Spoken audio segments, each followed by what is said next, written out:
नमस्कार, बहुत स्वागत है आपका। आप देख रहे हैं सबसे बड़ा अखाड़ा। मैं हूं आपके साथ शिल्पा तोमर। पश्चिम बंगाल में 8 चरणों में से 4 दौर की वोटिंग हो चुकी है। 5वें चरण की वोटिंग 17 अप्रैल को होनी है। इस बीच देश में बेकाबू कोरोना से बने चिंताजनक हालात के बीच चुनाव आयोग ने बंगाल के सियासी मैदान में उतरी सभी पार्टियों के साथ सर्वदलीय बैठक की। पश्चिम बंगाल के मुख्य निर्वाचन अधिकारी के नेतृत्व में ये बैठक कोलकाता सर्किट हाउस में बुलाई गई थी।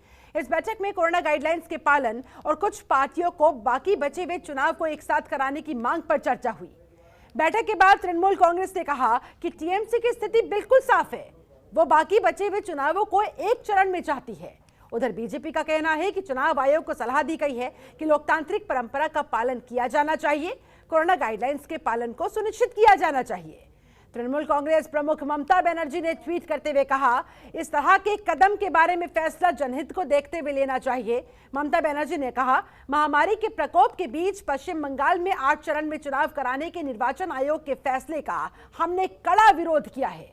कोविड-19 के बढ़ते मामलों को देखते हुए अब आयोग से मेरा अनुरोध है, मेरी दरख्वास्त है कि आगामी सभी चरण एक ही बार में करवा लिए जाए। हालांकि चुनाव आयोग ने उन अटकलों को खारिज कर दिया है कि वायरस के तेजी से बढ़ते मामलों के मद्देनजर पश्चिम बंगाल में विधानसभा चुनाव के आखिरी 3 चरण के मतदान को एक बार में कराया जाएगा। तो आज इसी मसले पर, इसी मुद्दे पर करेंगे सबसे बड़े अखाड़े में चर्चा।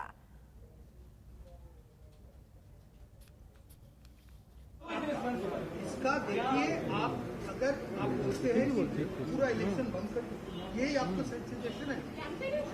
Campaign cannot be stopped. Under what right you have to take away the rights of people who are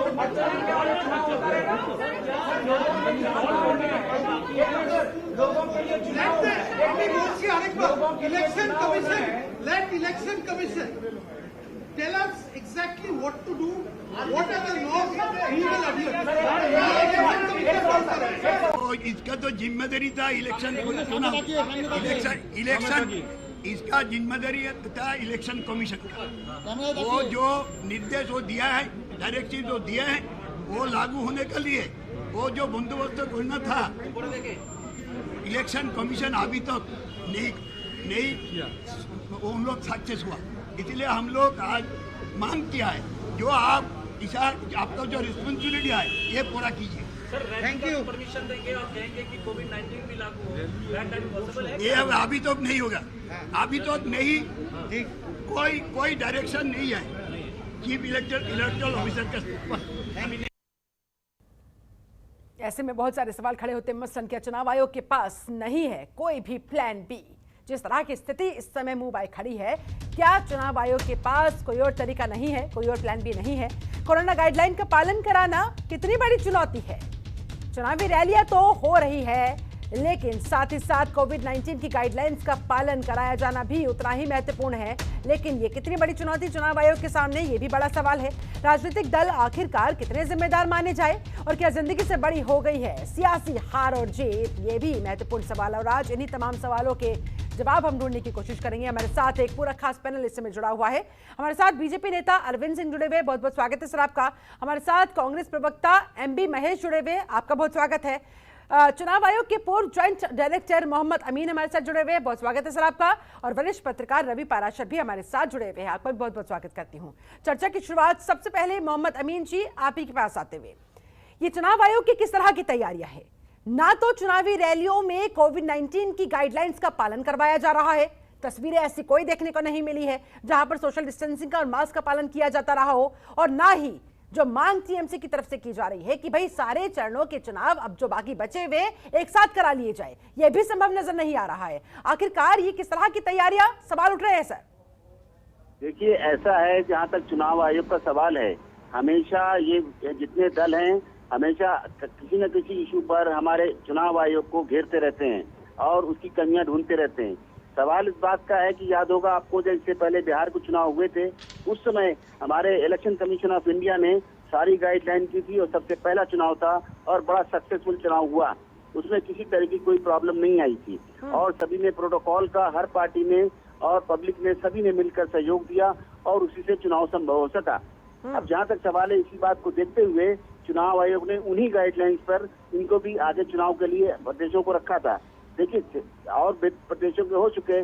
problem क्या है यहाँ पर कि अलग सडन की समस्या अंतर्राष्ट्रीय समस्या है, महामारी है जो कि हमारे बीच में आ गई और इसको कोई प्रोटेक्शन नहीं था। अदरवाइज फिर भी इलेक्शन कमीशन ने अपनी सुविधाओं को और अपने लोगों को देखते हुए, अपने देश के हित को देखते हुए, अपने जनता को हित को देखते हुए, वोटर के हित को देखते हुए उसी तरह की गाइडलाइन रखी है। उसको इन नेताओं ने नहीं फॉलो किया। इसकी जिम्मेदारी जनता की और उनके नेताओं की है। मेरा तो यही अनुरोध है सारे पार्टियों के नेताओं से, सारी बातें करने की जगह या तो वो अपनी वर्चुअल रैलियां करें, अपने लोगों को मास्क दें, अपने लोगों को जो बुलाते हैं उनकी पूरी देखरेख करें, क्योंकि जब जनता ही नहीं रहेगी तो ये चुनाव किस बात के लिए होगा और किसके लिए होगा, किस पर ये राज करेंगे। मेरा तो यही सोचना है और इसमें इनकी बहुत बड़ी जिम्मेदारी बन जाती है कि जो भी नेता डायस से खड़ा होता है सबसे पहले जनता को ये एड्रेस करे। अगर रैली कर रहा है, वर्चुअल रैली कर रहा है, जिस तरह की भी रैली कर रहा है, संपर्क कर रहा है, उनको चाहिए कि उनके नेताओं को, उनके वर्करों को, सभी को चाहिए कि वो जनता के हित को देखते हुए सबसे पहले ये अनाउंसमेंट करें कि सबसे पहले मुफ्त में मास्क होना चाहिए, अपने सैनिटाइजर यूज करना चाहिए। और लेकिन लोग अगर तब भी नहीं मानेंगे तो फिर चुनाव आयोग के पास क्या विकल्प बाकी रह जाता है? यही तो सवाल खड़ा हो रहा है कि क्या कोई प्लान बी चुनाव आयोग के पास है या नहीं? देखिए ऐसा है कि सवाल इस बात का है, जिन प्रदेशों में चुनाव नहीं है उनमें तो चुनाव आयोग को कोई लेना देना है नहीं। और क्या डायरेक्टर हेल्थ सर्विसेज क्या घर घर जाएंगे, क्या हर आदमी के पास पहुंचेंगे क्या पर्सनली? उनकी तो गाइडलाइन होती है director health services government of India की, और उनकी जो भी गाइडलाइन है वो फॉलो करें हर स्टेट के लिए। और यही नहीं, लेकिन अगर स्थिति बस में ही नहीं है तो फिर आज जो बैठक हुई सर्वदलीय सभी दलों के साथ, सभी दलों के नेताओं के साथ, क्या हुआ उसमें? किस बात पर मंथन किया गया और क्या निष्कर्ष निकला? भाई देखिए ऐसा है कि सभी दलों को बुला के चुनाव आयोग ने समझाया है उनको, और उनसे स्थिति भी है, मेडिकल के जो चीफ थे उनको भी बुलाया गया, सुरक्षा के जो चीफ थे उनको बुलाया गया, और बुला के जो बंगाल चुनाव आयोग के चीफ हैं उन्होंने मीटिंग ली, सबको सजेशन दिए, सबसे सजेशन लिए। अब ये सजेशन जो है उनके अधिकार क्षेत्र से बाहर है। ये सारे सजेशन लेके हर पार्टियों का और मेडिकल रिपोर्ट और सिक्योरिटी की रिपोर्ट लेके ये जो है सीधा चुनाव आयोग को देंगे और वहाँ से चीफ इलेक्शन कमिश्नर अपनी मीटिंग करेंगे कमीशन की, और उसमें तय होगा क्या करना है। लेकिन एक चीज और मैं बता दूं, आधा से ज्यादा चुनाव हो चुका है। चुनाव होने के बाद क्या है, एक संवैधानिक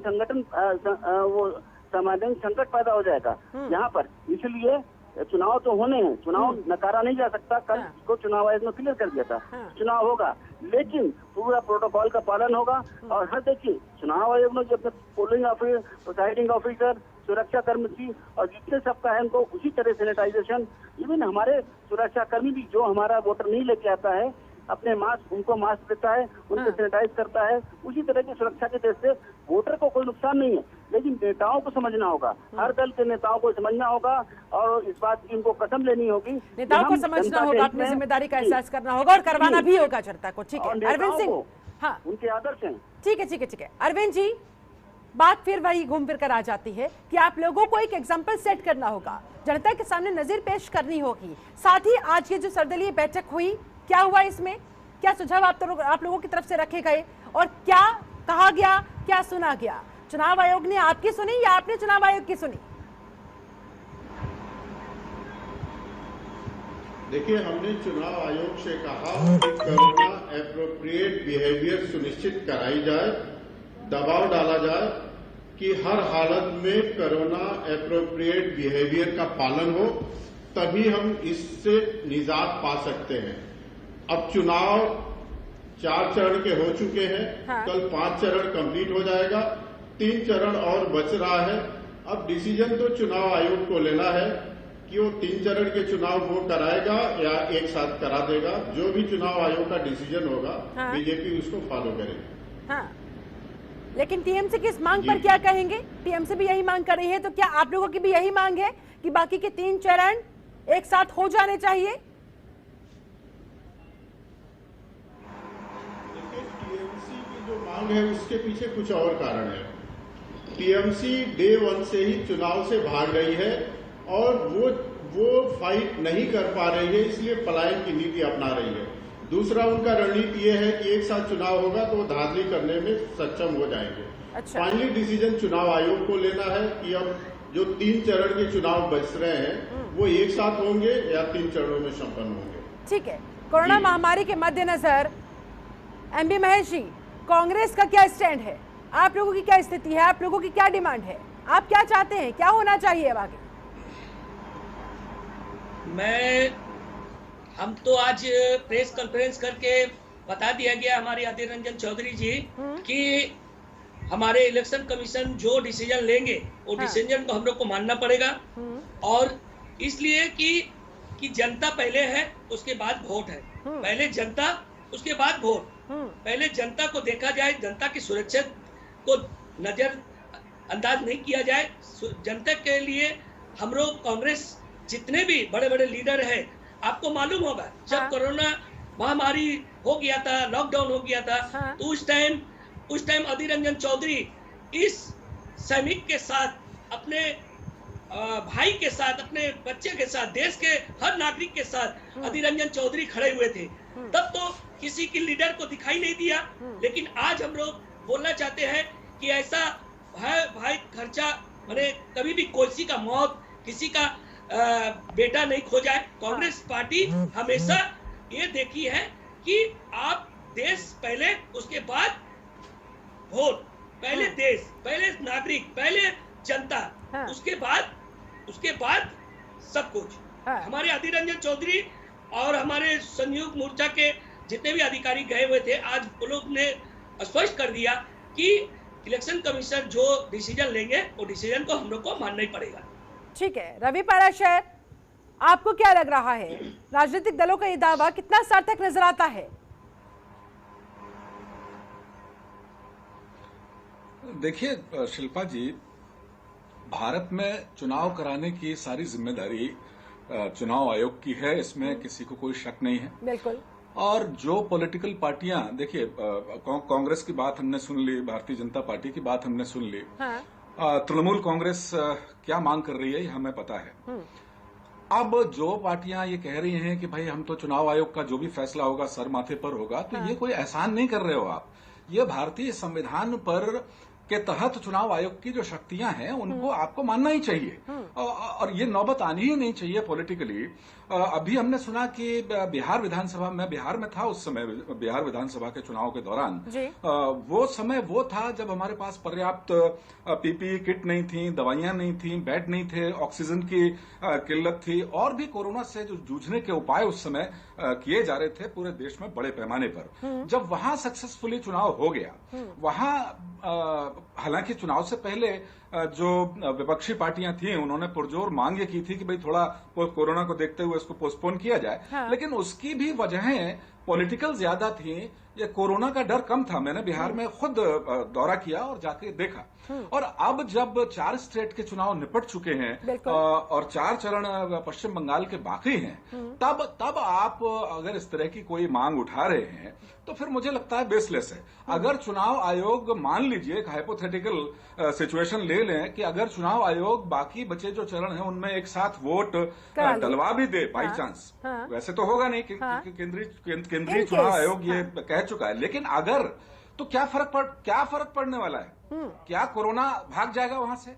असल में पॉलिटिकल पार्टियों के नेताओं को, और उनसे भी बढ़कर जो सिविल सोसाइटी है किसी भी देश की, ये उसकी जिम्मेदारी है कि नागरिक जो है कोरोना प्रोटोकॉल का पालन करें और करवाएं दूसरों से। आप देखिए कांग्रेस के नेता राहुल गांधी 14 तारीख को पश्चिम बंगाल पहुंचे पहली बार, तो पार्टी की तरफ से दावा किया गया कि 5 लाख से ज्यादा लोग उनकी रैली में मौजूद थे। अब सवाल यह है कि रोज रोज आप केंद्र सरकार को व्यक्तिगत तौर पर ट्वीट करके घेर रहे हैं, और आप पश्चिम बंगाल पहुंचते हैं तो नजीर पेश कर देते, एक डिजिटल रैली कर लेते आप, तब तो आपको हक बनता है कि आप अपोनेंट्स पे, एमबी महेश इस पर जवाब देना चाह रहे हैं। ठीक है सर, सर रोकूंगी आपको बीच में। एमबी महेश इस पर जवाब देना चाह रहे हैं, बोलिए सर। जी, मैं बोल रहा हूँ कि जब राहुल गांधी बंगाल में नहीं आ रहे थे, तब आप लोग बहुत बात उठा रहे थे, बंगाल में राहुल गांधी क्यों नहीं दिखाई दे रहे, बंगाल में क्यों नहीं आ रहे। अब बंगाल में जब आए हैं तो इसका स्वागत कीजिए आप लोग कि बंगाल में राहुल गांधी आए हैं। तो आप लोग जितने बोल रहे थे तो सबका मुंह बंद हो गया। राहुल गांधी आकर दार्जिलिंग में आया, उसने मीटिंग किया, उसकी मीटिंग करने के बाद में राहुल गांधी के आने से आपत्ति नहीं थी सर, जो दावा किया जा रहा था ना कि लाखों की संख्या में भीड़ वहां पर एकत्रित हुई, आप लोगों की तरफ से तो सियासी तौर पर ये एक बड़ी उपलब्धि के तौर पर बताया जा रहा था कि देखिए कितना जनमानस हमारे साथ हमारे समर्थन में खड़ा हुआ है। फैसला नहीं हुआ था मैम, इस टाइम कोविड का फैसला नहीं हुआ था, आज कोविड का फैसला हुआ। उसको हम लोग सर आंखों में रख के बात करेंगे। क्यों नहीं हम लोग इलेक्शन जो हमारे बड़े हैं उनका बात को क्यों नहीं सुनेंगे, हमेशा सुनेंगे। जनता की जहां क्या पर खुद से पहल करते हुए आगे आने वाले तीनों चरणों में चुनावी रैलियां अपनी रद्द करेंगे आप लोग, या कोई और माध्यम अपनाएंगे रैलियों को संबोधित करने के लिए, जनता से जुड़ने के लिए? सोशल डिस्टेंस करेंगे, हम लोग मास्क यूज करेंगे, हम लोग जैसा उनका गाइडलाइन होगा। क्या लाखों की संख्या में ये आपको संभव नजर आता है? ईमानदारी से जवाब दीजिएगा सर, लाखों की भीड़ में आप लोगों को ये संभव नजर आता है कि 2 गज की दूरी पर एक एक व्यक्ति खड़ा हो एक दूसरे से?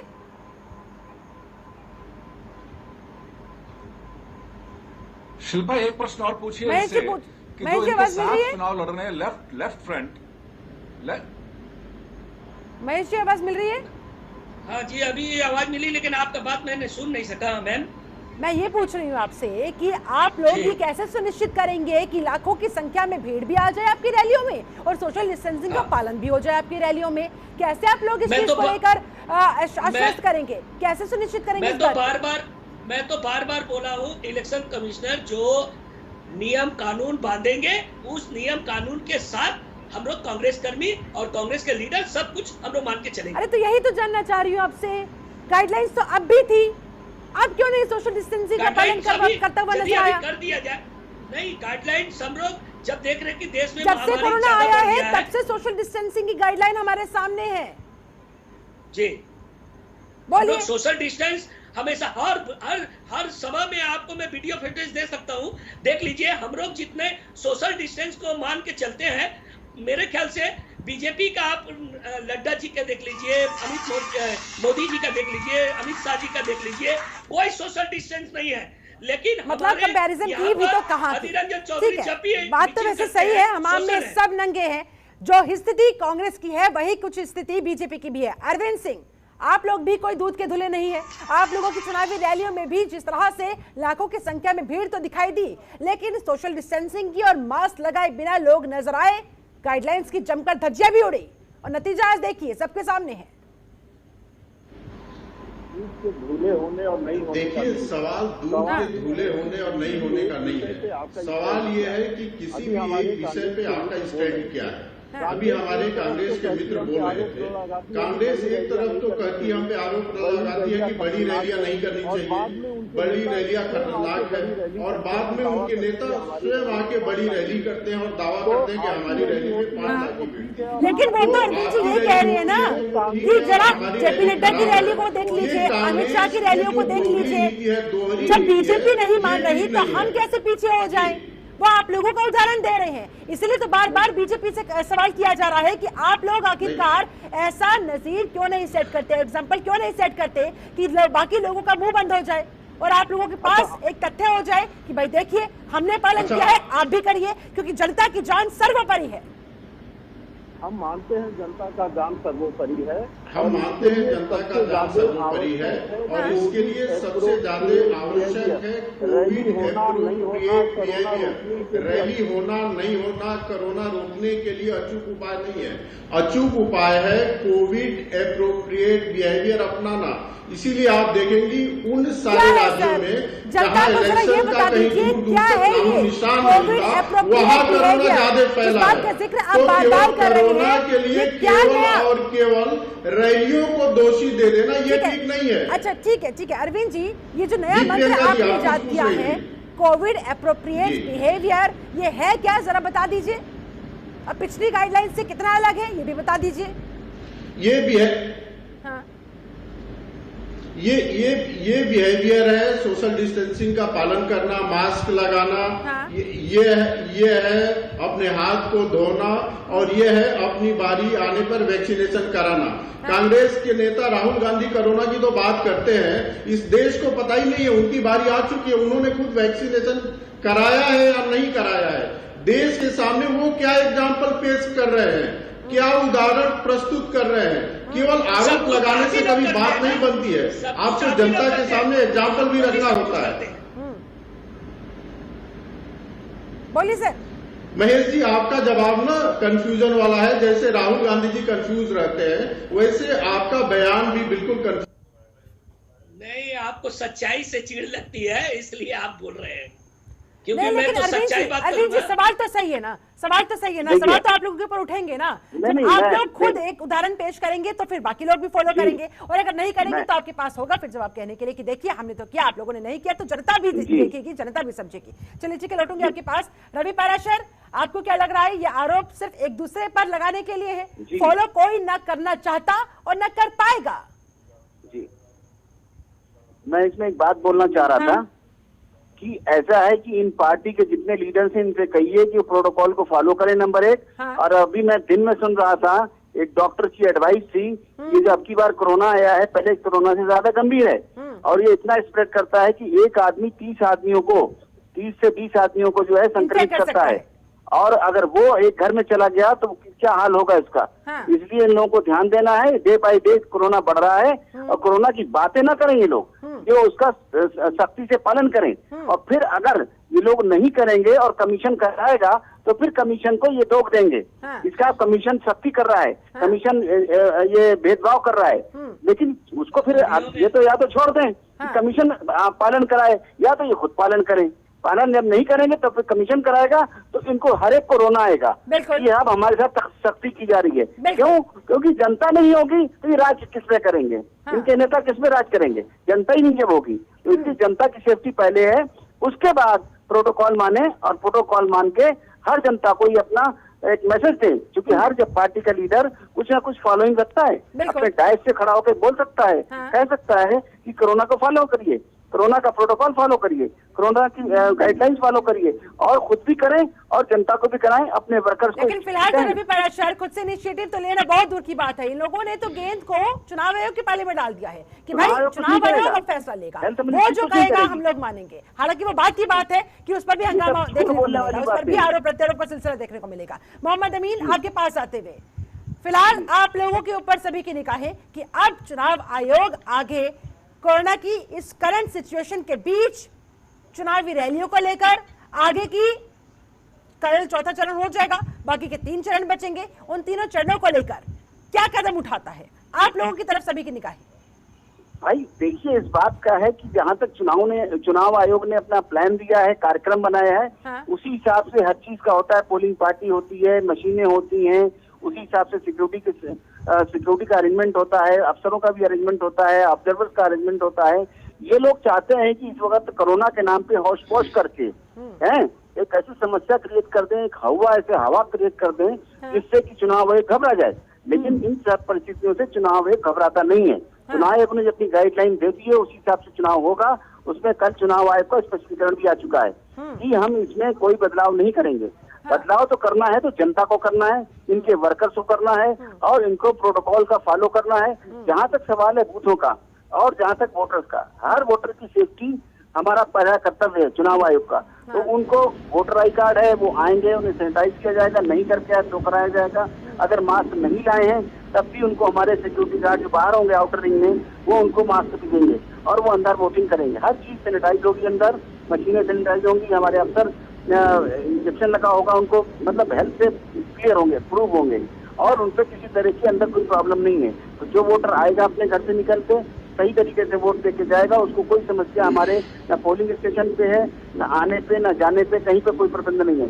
हमें सवाल बार बार ये कहना है कि इलेक्शन कमीशन को ये लोग रोक ना दें, इलेक्शन के ऊपर बातें ना डालें, ये अपनी समस्या का हल अपने आप करें। जनता को संदेश दें, जनता से कराएं, सैनिटाइज भी कराएं। इनके वर्कर जब घूमते हैं वोट लेने के लिए, उनके हाथ में एक बोतल होनी चाहिए सैनिटाइज करना चाहिए, उनके हाथ में एक्सेस मास्क होना चाहिए। जिस बच्चे के पास या जिस आदमी के पास या बूढ़े के पास नहीं है, उसको ये हेल्प करें। ये इनका फर्ज बनता है कि वोट लेने की बात ना करें, उनको हेल्प करें। हेल्प करने के साथ में चीजें प्रोटोकॉल की उनको दें और उनसे फॉलो कराएं और वर्चुअल रैली करें। ये इकट्ठे ना होने दें, क्योंकि ये इस वक्त का जो कोरोना है वो 20 से 30 आदमियों को घेरे में लेगा, एक आदमी, उसके बाद ये स्थिति भयावह हो जाएगी। लेकिन क्या ऐसा संभव है? अरविंद सिंह सीधे आपके पास आते हुए, क्या ऐसा संभव है? मोहम्मद अमीन कह रहे हैं कि वर्चुअल रैली आप लोग करिए, क्या ये संभव है? आप लोगों को तो आदत है लाखों लाखों की भीड़ को जब तक अपनी आंखों के सामने नजर नहीं आ जाती आप लोगों को, तब तक शायद से आपको खाना हजम नहीं होता होगा। जबरदस्त भीड़ जब आपको नजर आती है तभी आपको लगता है कि हाँ भाई हमारे पास जबरदस्त जन समर्थन है। क्या वर्चुअल रैली आप लोगों के लिए संभव है? इस स्थिति में क्या आप लोग इसके लिए आगे बढ़ेंगे, कदम उठाएंगे, जनता की जान के बारे में थोड़ी सी परवाह करेंगे? अरविंद सिंह, अब मैं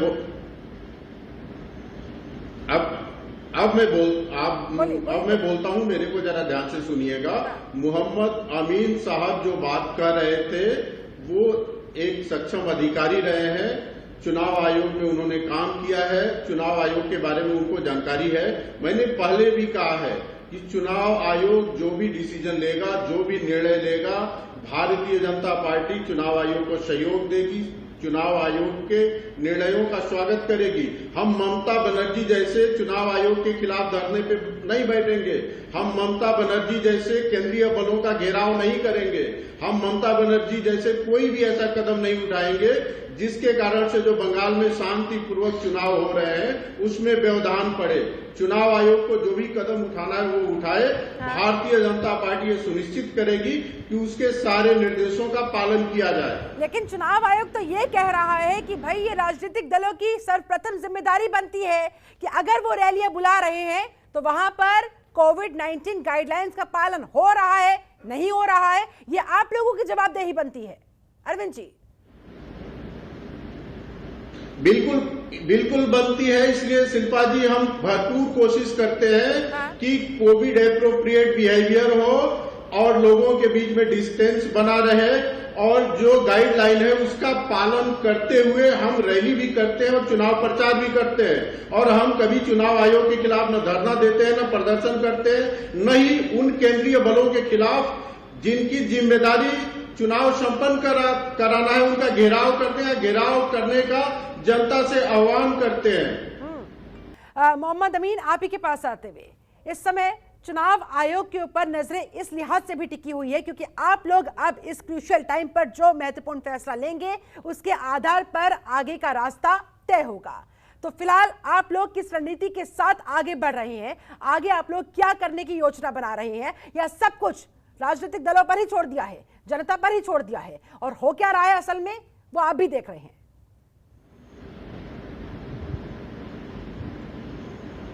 है सर्वोपरि और जनता ही हमारी वोटर है, जनता ही वोट करती है। हर प्रत्याशी को पता है उसको जनता ही वोट करेगी, तभी वो जीतेगा या हारेगा। सवाल इस बात का है उनको, वो इस वक्त जिस पार्टी के लीडर हैं, मेरा उन सभी से यही अनुरोध है, बारंबार यही अनुरोध है कि वो हमारे प्रोटोकॉल का पालन करें कोरोना का। और अब देखिए, अगर यही पर बात मैं आपको बताना चाहता हूँ कि अगर सख्ती की जाएगी तो फिर ये कहा जाएगा कि सख्ती की जा रही है, उसमें फिर देखिए। लेकिन इस समय सख्ती किया जाना वक्त की दरकार है सर। सख्ती कीजिए, जबरदस्त सख्ती कीजिए। कोई कैसे कह देगा?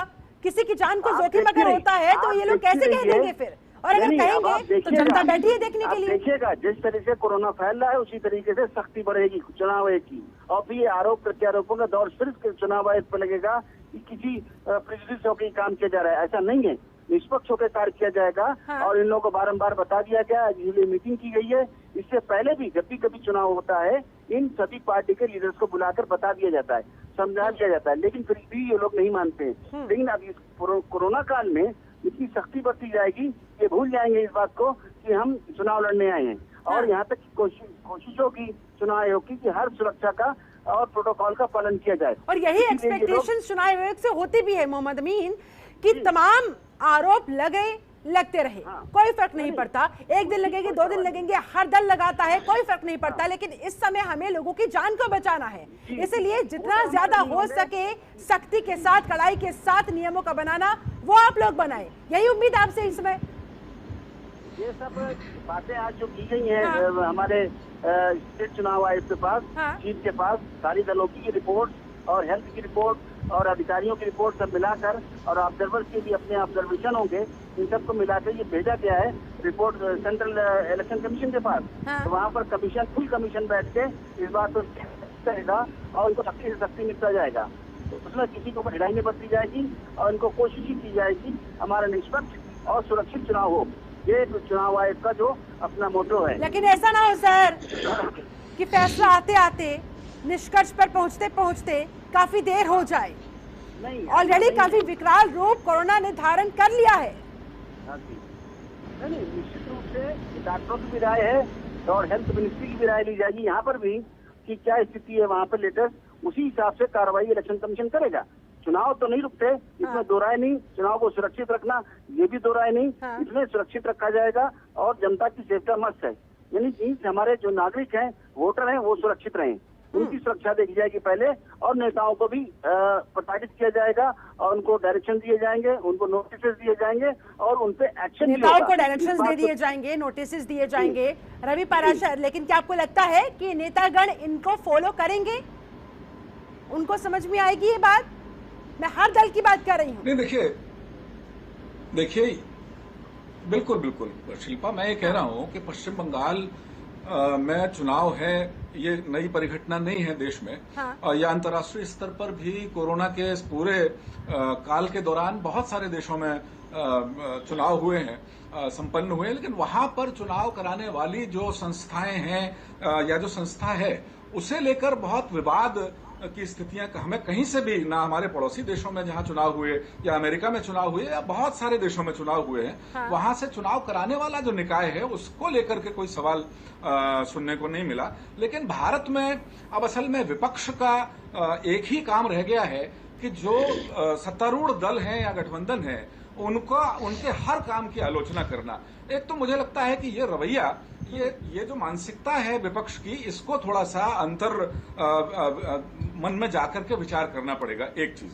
दूसरी चीज, आज जो हम बहस कर रहे हैं पश्चिम बंगाल में, हाँ। चुनाव के दौरान कोरोना प्रबंधन को लेकर के या जो पॉलिटिकल पार्टियों की बयानबाजी है, हाँ। तो क्या हम ये मान के चल रहे हैं कि 2 मई को जब विधानसभा चुनाव के नतीजे आ जाएंगे, पश्चिम बंगाल में या पूरे देश भर में कोरोना की समस्या खत्म हो जाएगी? जी नहीं, ऐसा नहीं है। तो मुझे लगता है कि चुनाव आयोग को भी इस जो विषम परिस्थिति है, इससे सबक लेना चाहिए। वो सर्वदलीय बैठक क्यों बुलाते हैं हर बार? वो सिविल सोसाइटी की बैठक क्यों नहीं बुलाया करते हैं? हाँ। और फिर दूसरी चीज ये भी है कि आपको 5 साल चुनाव होता है, अगर मध्यावधि चुनाव की स्थितियां नहीं बनती हैं, हाँ। तो किसी भी स्टेट में 5 साल बाद दोबारा चुनाव होता है, तो और सारे राज्यों में चुनाव आयोग की मशीनरी पूरे 5 साल काम करती है, केंद्रीय चुनाव आयोग तो है ही। हाँ। तो ऐसे में पूरे 5 साल आप सिविल सोसाइटी को चुनाव सुधारों को लेकर, चुनाव के प्रति मतदान को लेकर जागरूक क्यों नहीं करते? अचानक आप चुनाव के समय अधिसूचना जारी होने के बाद आपके अधिकारी जागृत क्यों होते हैं, सक्रिय क्यों होते हैं? और दूसरी चीज जो आपने प्रश्न उठाया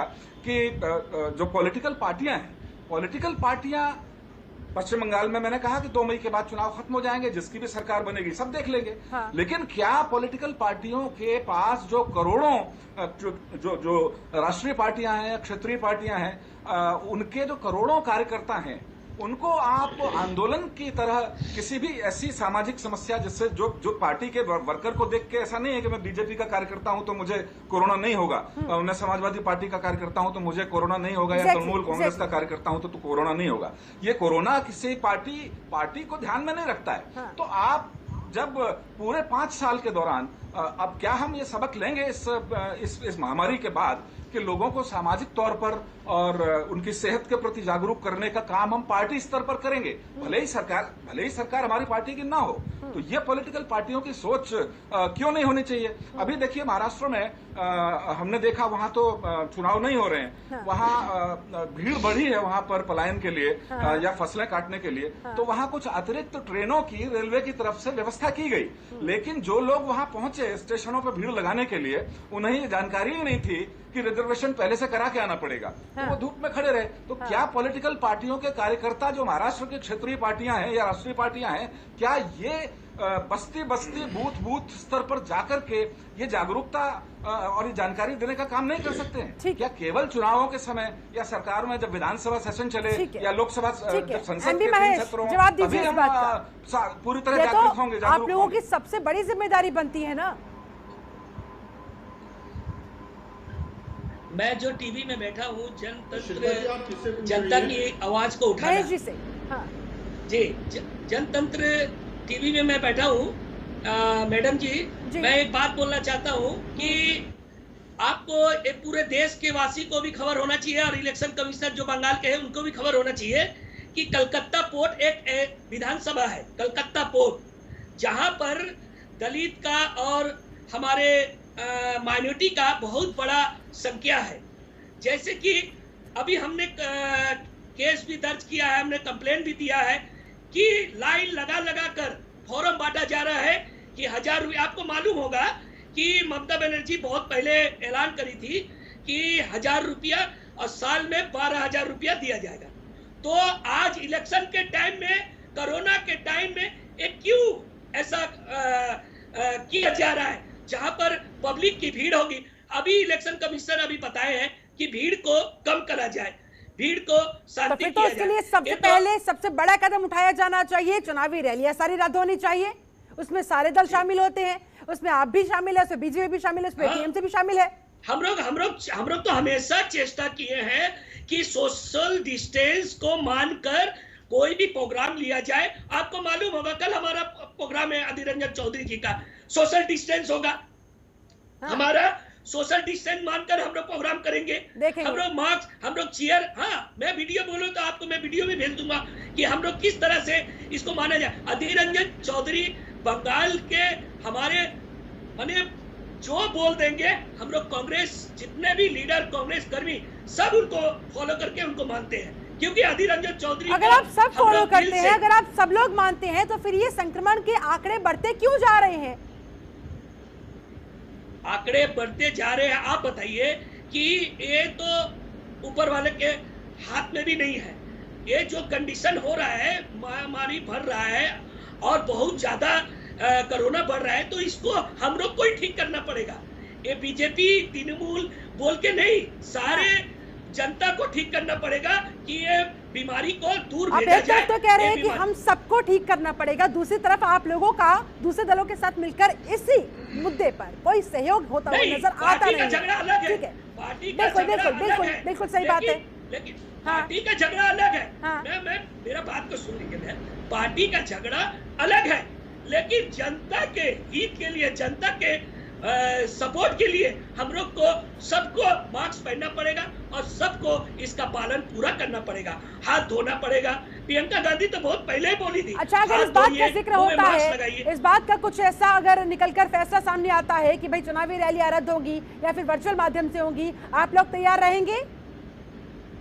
100% जो सब कोई डिसीजन रहेगी तो हमारी भी रहेगी। हम लोग क्यों बोलेंगे कि अरविंद सिंह, आपका क्या जवाब रहेगा? लेकिन मैं बोल रहा हूँ कि पूरे देश में कोरोना का महामारी चल रहा है, प्रधानमंत्री और अमित शाह जी यहाँ पर आकर पड़े हुए हैं और देश के रैली करने बड़े बड़े, उनको दिखाई नहीं दे रहा कि कोरोना के माफी के साथ महेश जी, मुझे आपको यहाँ पर रोकना होगा। इस बीच एक बड़ी खबर सामने आ रही है, पश्चिम बंगाल चुनाव को लेकर इलेक्शन कमीशन का बड़ा फैसला। शाम 7 बजे से सुबह 10 बजे तक रैलियां, नुक्कड़ सभाएं नहीं होंगी। यहाँ इलेक्शन कमीशन का बड़ा फैसला निकलकर सामने आया। मतदान के 72 घंटे पहले खत्म होगा प्रचार। इलेक्शन कमीशन ने कहा है कि राजनीतिक दलों को, सभी को सारे नियमों का पालन करना होगा। जितनी भी कोविड-19 के मद्देनजर गाइडलाइंस बनाई गई है, पालन हर हाल में करना होगा। जितनी भी रैलियां होंगी, रैलियों में मास्क का, सैनिटाइजर का इस्तेमाल होना अनिवार्य है और अब वो धरातल पर भी नजर आना चाहिए। नेतागण अपने समर्थकों से शारीरिक दूरी के लिए कहे, जनसभा में शामिल हर एक व्यक्ति को मास्क पहनना होगा, सैनिटाइजर यूज करना होगा। इसके अलावा जिस भी दल की वो राजनीतिक रैली होगी, चुनावी रैली होगी, उस दल को वहां मौजूद एक एक व्यक्ति को मास्क देना होगा, सैनिटाइजर देना होगा। पहले 48 घंटे पहले चुनाव खत्म हो जाता था, प्रचार प्रसार खत्म हो जाता था, लेकिन अब 72 घंटे का इस समय कर दिया गया है। हमारे साथ एक बार फिर से तमाम मेहमान जुड़े हुए, उनके पास जाते हुए मोहम्मद अमीन, ये बहुत बड़ा फैसला आप लोगों ने ले तो लिया है, लेकिन इसका पालन कैसे करवाएंगे?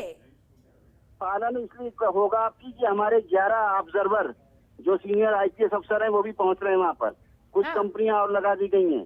इससे ये पता चलेगा प्रशासन का और सुरक्षा कर्मियों को लगा दिया गया है। अब ये इस तरह की कोई भी बदमाशी बर्दाश्त नहीं की जाएगी। किसी भी पोलिंग स्टेशन पर, किसी भी रैली को, किसी को संभालने के लिए 11 हमारे सीनियर आईपीएस अफसरों का वहाँ पे डिप्यूट किया गया है। उससे पहले ऑलरेडी तो है वहाँ पर, और कुछ सेंट्रल पैरामिलिट्री फोर्सेस और भी भेजी गई हैं, कुछ अफसरों को और भी भेजा गया है। ये हालात को देखते हुए अब ये सब कड़ाई से पालन होगा। ये जो नियम कायदे कानून इलेक्शन कमीशन ने जारी किए हैं इनको इम्प्लीमेंट किया जाएगा। प्रैक्टिकली देखने को मिलेगा धरती पर। ये नहीं होगा, इन नेताओं की फर्जी बातों से कोई काम चलने वाला नहीं है। उनको पूरी सजा दी जाएगी, बल्कि उनको अरेस्ट भी किया जाएगा अगर ये इस तरह गलत पाए गए। ठीक है, यानी कि पूरी तरह से सख्ती बरतने की यहाँ पर तैयारी। अरविंद सिंह, इन नई गाइडलाइंस पर क्या कहेंगे आप? फॉलो होंगे? जी, उनको मानना होगा। देखिए मैंने सभी को देखिए मैंने पहले ही कहा है कि चुनाव आयोग जो भी डिसीजन लेगा, भारतीय जनता पार्टी उसके निर्देशों का पालन करेगी। हमें इस बात पर गर्व है कि भारत में एक इतना शानदार चुनाव आयोग है जिसका निष्पक्ष चुनाव कराने का रिकॉर्ड है। आपने देखा होगा अमेरिका से लेकर बड़े बड़े विकसित देशों में चुनावी विवाद पैदा होते हैं, लेकिन भारत में बहुत शांतिपूर्ण तरीके से चुनाव संपन्न हो जाते हैं। ये क्षमता है भारत के चुनाव आयोग का। सभी राजनीतिक दलों का कर्तव्य बनता है कि चुनाव आयोग को सहयोग करे और चुनाव आयोग जो निर्देश देता है उसका पालन करे, सिवाय इसके कि उस पे आरोप लगाए, उसके खिलाफ धरना प्रदर्शन करे और ये कहे कि चुनाव आयोग, लेकिन जब पालन होता नहीं है इसलिए सवाल पूछा जाता है। जी, गाइडलाइंस तो पहले भी थी, कैसे धज्जियां उड़ी वो भी हमने देखा। अब ये नई गाइडलाइंस सामने आई है, इनकी धज्जियां ना उड़े, कैसे आश्वस्त करेंगे, कैसे गारंटी लेंगे इस बात की? क्योंकि अब साफ साफ कह दिया गया इलेक्शन कमीशन की तरफ से, आप लोग अगर जनसभा बुलाएंगे तो उसमें शामिल हर एक व्यक्ति को मास्क देना होगा, सैनिटाइजर देना होगा, सोशल डिस्टेंसिंग का पालन करवाना होगा। अब आप नहीं बचेंगे, गिरफ्तारी तक हो सकती है। देखिए, चुनाव आयोग को अधिकार है, जो भी नियमों का उल्लंघन करेगा उसके खिलाफ चुनाव आयोग कार्रवाई कर सकता है और हम लोग पूरा प्रयास करेंगे कि चुनाव आयोग के गाइडलाइन का पालन हो। मैं एक दूसरी बात कहना चाहता हूं, हमारे कांग्रेस के मित्र बोल रहे थे, इतना कंफ्यूजन भरा उनका स्टेटमेंट था, एक इशू पे आपका एक बयान हो सकता है। रैलियों के ऊपर बोल रहे थे, या तो इनके हिसाब से रैलियां होनी चाहिए और यदि होना ठीक नहीं है तो ये कहे नहीं होना चाहिए। रैलियां होनी भी चाहिए, नहीं भी होनी चाहिए, दोनों के पक्ष में स्टेटमेंट देना, ये तो बहुत कंफ्यूजन भरा स्टेटमेंट है। इनका बयान वैसे ही है जैसे राहुल गांधी जी बयान देते रहते हैं कि लॉकडाउन लागू भी होना चाहिए देश में और नहीं भी लागू होना चाहिए।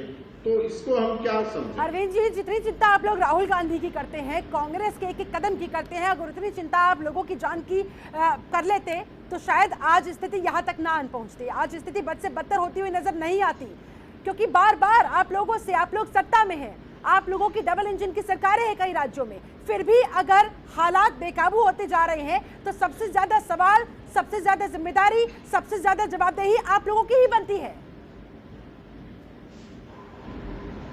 शिल्पा जी, आपका बात सही है, हम केंद्र में हैं, हम सरकार में हैं, तो हमारी जिम्मेदारी सबसे ज्यादा बनती है। यही कारण है कि हमने कदम भी उठाया है, हमने काम भी किया है और भारत उन देशों में से है जहां पे सबसे तेजी से वैक्सीनेशन हुआ है। भारत उन देशों में से है जहां पे सबसे कम डेथ रेट है। भारत उन देशों में से है जहां सबसे ज्यादा रिकवरी है। लेकिन ये कदम पर्याप्त नहीं है, हमें और भी दूरी तय करनी है और इसमें सबका साथ और सबका सहयोग लेके टीम इंडिया की भावना से हम कोरोना के खिलाफ लड़ाई जैसे पिछले साल जीते थे, लेकिन शुरुआत तो आपको करनी होगी, जीतेंगे। शुरुआत आपको करनी होगी, इन गाइडलाइंस का पालन करते हुए उदाहरण आपको सेट करना होगा। बिल्कुल सही है, हम गाइडलाइन का पालन करेंगे और कोशिश करेंगे कि हम उदाहरण भी सेट करें, लेकिन हम यह भी अपेक्षा करेंगे कि बाकी दल भी चुनाव आयोग से कोऑपरेशन करें, उसको सहयोग दें, केवल उस पर आरोप प्रत्यारोप न लगाएं। ठीक है, महेश जी जवाब दीजिए, आप लोग सहयोग करने के लिए तैयार है? क्योंकि इस समय सर राजनीति से ऊपर उठकर जरा सा सोचिए, जनता के बारे में सोचिए, वही जनता जिसके हित के लिए आप दिन रात कसम खाते हैं, जिसके हित के लिए आप जैसे तमाम राजनीतिक दल दिन रात मेहनत करती है, अगर वही जनता नहीं रहेगी, जिस तरह से बार बार मोहम्मद अमीन भी कह रहे हैं, तो आप लोग क्या कीजिएगा? किस पर राज कीजिएगा? कैसे लोकतंत्र को बचाइएगा? कैसे जनतंत्र की दुहाई दीजिएगा? मैंने तो फर्स्ट टाइम ही बोला कि जनता को पहले देखा जाएगा, उसके बाद चुनाव होगा। हाँ। चुनाव के फैसले होंगे, लेकिन जनता पहले सुरक्षित रहेगी तभी हमारा भारतवर्ष सुरक्षित रहेगा। ये हमारा कहना है। राहुल गांधी भी कर रहे हैं, प्रियंका गांधी भी, हमारे अधीर रंजन चौधरी भी, मैं भी बोल रहा हूँ कि पहले जनता की सुरक्षा उसके बाद सब कुछ। ठीक है रवि पाराशर, नई गाइडलाइंस आ गई है इलेक्शन कमीशन की तरफ से, बड़ा फैसला ले लिया गया है। क्या लगता है आपको, राजनीतिक दल अपनी कमिटमेंट पर रहेंगे? कह तो रहे हैं हाँ हम पालन करेंगे, लेकिन जब चुनावी रैली सर पर होगी पालन होता हुआ नजर आएगा? क्या लग रहा है आपको, संभावनाएं क्या बन रही है? देखिए, मुझे लगता है कि चुनाव आयोग की इन गाइडलाइंस के बाद कुछ तो स्थिति में परिवर्तन जरूर होगा। और आपको श्वेता जी याद होगा कि तुलसीदास कहते थे, लिख के गए हैं कि भय भिन्न प्रीत न होए गोसाई, और रामधारी सिंह दिनकर ने लिखा है कि क्षमा सोहती उस भुजंग को जिसके पास गरल हो, और उसका क्या जो दंतहीन विषहीन विनीत सरल हो। अब अगर मेरा मानना यह है कि जो चीजें कंडीशंस होती हैं चुनाव रद्द करने के लिए, जीतने के बाद भी किसी प्रत्याशी के लिए, मुझे लगता है कि चुनाव के दौरान महामारी जैसी परिस्थितियों में अगर कोई भ्रष्टाचरण, इस तरह का भ्रष्टाचरण कि आपके जो समर्थक हैं रैली में आते हैं, मास्क नहीं लगाते, सोशल डिस्टेंसिंग का पालन नहीं करते, इसे भी भ्रष्टाचरण मानते हुए चुनाव रद्द करने के जो आधार हैं उनमें शामिल जब तक नहीं करेंगे तब तक पॉलिटिकल पार्टियों को कोई सीख सबक अंतिम तौर पर नहीं मिलेगी। तो ऐसे भी यहाँ पर सबसे महत्वपूर्ण यहाँ पर पक्ष चुनाव आयोग का सामने आता है कि अगर ऐसा कहीं भी होता हुआ नजर आए, उल्लंघन होता हुआ नजर आए नियमों का, तो तुरंत से एक्शन ले। यहाँ तक कि प्रत्याशियों के टिकट को भी रद्द किया जाना चाहिए ताकि बाकी लोगों को सबक मिल सके, उनमें भी एक खौफ पैदा किया जा सके। लेकिन जब एक्शन होता नहीं तो बाकी लोग अपने आप ढुलमुल रवैया अपनाने लगते हैं। जी बिल्कुल बिल्कुल, चुनाव आयोग को बिल्कुल संज्ञान में लेना चाहिए। और अब तो ये पब्लिक डिस्कोर्स में ये चर्चा होनी चाहिए कि चुनाव भारत में लोकतंत्र है। लोकतंत्र का मतलब क्या है? राजनीति तंत्र नहीं है भारत में। अंतिम तौर पर भारत में लोकतांत्रिक गणराज्य है। भारत एक लोकतांत्रिक गणराज्य है। तो लोकतंत्र का मतलब क्या हुआ? लोकतंत्र का मतलब लोक का तंत्र, यानी लोक यानी जनता, आम आदमी का तंत्र। तो सबसे बड़ी इकाई तो आम आदमी है लोकतंत्र की। अगर अब देखिए, कोरोना जैसी जो महामारी है वो केवल भारत के लिए नहीं, पूरी दुनिया में इंसानियत के अस्तित्व, इंसानियत के वजूद के लिए बहुत बड़ी चुनौती है। हम पूरी दुनिया के साथ कदम ताल तभी कर पाएंगे ढंग से जब हम पॉलिटिकल आग्रहों को छोड़ करके कोरोना से लड़ने के लिए एकजुट जब तक नहीं होंगे राजनीतिक स्तर पर, सामाजिक स्तर पर, तो ये बयानबाजी होती रहेगी, इसका कोई फायदा नहीं है। जहां तक चुनाव आयोग की गाइडलाइंस का सवाल है, तो मुझे लगता है कि चुनाव आयोग अगर चुनाव रद्द करने की स्थिति में हो, वो अदालतों में न जाए मामले, चुनाव आयोग के ऑब्जर्वर खुद देखें, वीडियो रिकॉर्डिंग करें, और जहां पर मास्क नहीं है, 2 गज की दूरी नहीं है रैलियों में, इसे भ्रष्टाचरण मानते हुए बाकायदा चुनाव रद्द करने की शक्ति दिखानी चाहिए चुनाव आयोग। ठीक है मोहम्मद अमीन, क्या ऐसा होता हुआ नजर आएगा? क्योंकि अगर आप लोगों ने एक भी सख्त एक्शन एक भी प्रत्याशी के खिलाफ लिया तो एक बहुत बड़ा संदेश पहुंचेगा। जितनी सख्ती के साथ आप लोगों ने ये नियम बनाए हैं, क्या उतनी ही सख्ती के साथ आप लोग इनका पालन भी करवाएंगे? और ये कितनी बड़ी चुनौती रहने वाली है आप लोगों के सामने? देखिए, ऐसा है कि इससे पहले कभी ऐसी भयावह स्थिति इलेक्शन कमीशन के सामने नहीं आई। आज दुनिया की जो बहुत बड़ी महामारी फैली हुई, तो ये पहली बार देखने में आया है। इन लोगों को शायद पता है, इसी का आभास है, इसीलिए इस बात को रिपीट कर रहे हैं हमारे नेतागण कि ऐसा है कि ये एक्शन होगा और उसमें इनकी सदस्यता भी जा सकती है। इन सभी को मालूम है, सभी पार्टी के लीडर्स को मालूम है कि हमारे चुनाव आयोग को जो नियमावली है बनी हुई, और जो लेकिन जहां जहां नियमों का उल्लंघन होगा वहां सदस्यता को रद्द किया जाना चाहिए और तुरंत एक्शन होना चाहिए, तभी तो एक डर पैदा होगा। उसमें इलेक्शन कमीशन छोड़ने वाला नहीं है। कई बार इनके जो मैं कहता हूँ पैसे ज्यादा लग जाते हैं तो उसमें भी सदस्यता रद्द हो जाती है। ये रिपोर्ट ऑब्जर्वर देंगे। अब मेरा सिर्फ एक अनुरोध है सारे पार्टी के लीडर से, ये लीडर सभी पार्टी के जितने लीडर हैं वो अपनी अपनी पार्टी के लिए आदर्श हैं। मेरा यही अनुरोध है उनसे कि वो जब भी डैश पे जाएं, जब भी संपर्क में जाएं, वो सभी से प्रोटोकॉल कोरोना का पालन करने का दिशा निर्देश देते हैं अपने वर्करों को, और जनता को भी समझाएं। और जनता जो है बड़ी भोली भाली है, उसको जो अगर कोई चीज नहीं है तो उसको हेल्प करें। जनता बहुत गरीब है देश की, हमारे देश के लोग, और इसको सोचना होगा कि अपना ही ध्यान न रखें कि अपने मुंह पे लगा दिया है अपना वो क्या नाम है मास्क, बल्कि जनता को भी बांटें, जनता को भी सैनिटाइजर दें और उनको शिक्षित करें। और इसी तरीके से संभव हुआ तो पार्टी और नेता और इलेक्शन कमीशन तीनों मिलकर ही सही रूप से चुनाव को संगठित किया जा सकता है। और अगर ऐसा हो गया वाकई में संभव, अगर ये कर दिखाया गया, तो फिर कोरोना के खिलाफ इस जंग को जीतने से हमें कोई नहीं रोक सकता है। चलिए, बहुत बहुत शुक्रिया आप सभी मेहमानों का मेरे साथ इस खास चर्चा में जुड़ने के लिए। तो कुल मिलाकर अब ये समय हमारे देश के सामने कोरोना काल में जो खड़ा हुआ है, ये समय एक दूसरे पर दोषारोपण का है ही नहीं। दरअसल ये समय एक दूसरे के सहयोग के साथ, एक दूसरे के विश्वास के साथ कोरोना के खिलाफ इस जंग को आगे बढ़ाने का है और कोरोना को हरा कर दिखाने का है। इसलिए हम सबको अपने अपने स्तर पर अपनी अपनी जिम्मेदारी का एहसास करना होगा, अपनी अपनी लापरवाहियां छोड़ते हुए सतर्कता बरतनी होगी, सजगता फैलानी होगी, तभी यह संभव हो पाएगा। चलिए, इसी के साथ मेरे साथ इस खास चर्चा में जुड़ने के लिए आप सभी का बहुत बहुत शुक्रिया। बने रहे जनतंत्र टीवी के साथ। नमस्कार। खबरों के निष्पक्ष विश्लेषण के लिए सब्सक्राइब करें Jantantra TV and press the bell icon. Never miss any update.